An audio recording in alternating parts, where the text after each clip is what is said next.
বাংলা বিরোধী কিছু শক্তি এসে এখানে মিটিং করেছিলেন, আসাম থেকে লোক নিয়ে এসে। আবার শুনছি আসামের মুখ্যমন্ত্রী রেলে করে লোক নিয়ে আসবে কুচবিহারে ভোট দেওয়ার জন্য সেন্ট্রাল ফোর্সের সাহায্যে।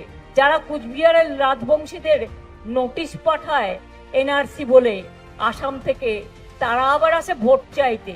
এদের লজ্জাও করে না। লজ্জা ঘৃণা ভয় তিন থাকতে নয়। বলো, অনেক এনআরসি করেছেন, আগে নিজের রাজ্যটা সামলান, বাইরে থেকে ভোটার নিয়ে গিয়ে তো ভোট দিয়েছেন।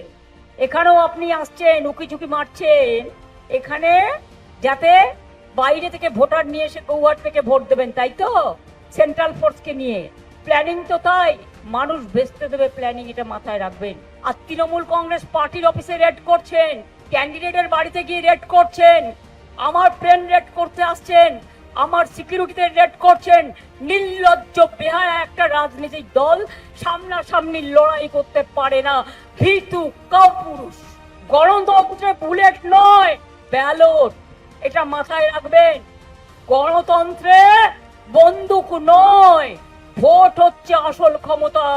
Government of the people, by the people, for the people.